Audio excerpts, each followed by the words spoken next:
Kakegurui Twin is out now on Netflix, and this is a prequel, so it takes place a year before the actual original series that is already on Netflix. And so I like the premise of this TV show, and it's really interesting. Like, if it wasn't so outlandish and so out there in terms of the high school is obviously revolves around all the gambling and like your luck with gambling or your skill in gambling, it really sets your status in the actual school environment, where those people who can't afford it or obviously ran out of luck become mittens, and they essentially become slaves to everyone else, which is really odd in terms of like, we've got shoes with razor blades and they got like no say in it.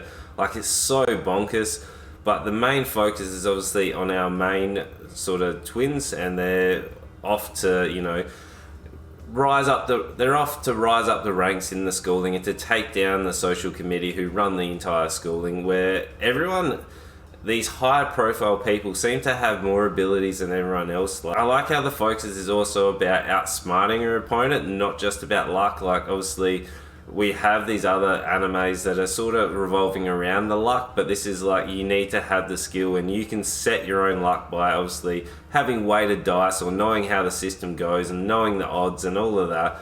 Like, everything about it is so outlandish. I like the little mind games in terms of, it reminded me of Code Geass and Death Note, how they're having those mental battles and we can see the build up, and then they do spend too long on the explanations. Like, after every victory they're like, oh, this is what happened, this is what I did, this is what you did, weighted dice, and like, everything is so over dramatic.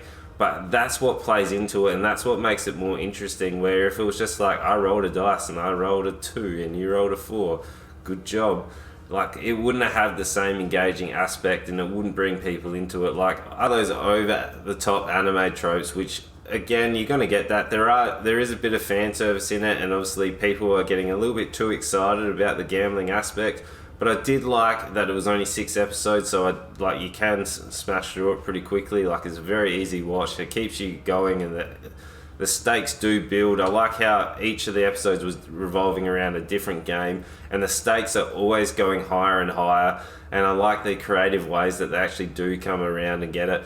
But so after the 6 episodes, nothing's really resolved. Obviously, she's made a choice between joining the Blue Blooms or whatever they were called, and obviously joining the social committee. Obviously they're going to have another season, which is going to be them taking down the social committee, and that's going to be the most exciting part. I really like the different games, but yeah, it felt like it was a little bit anticlimactic at the end. So for me, unfortunately, it's only a 3 out of 5. Just because that story was a little bit of a letdown right at the end. But if they do go for a season 2, I'm definitely going to check it out, and let me know what you think about it, and if you've seen the other one as well. And you know what to do. Make sure you like, comment, subscribe, and we got daily reviews on the channel, so tell your friends.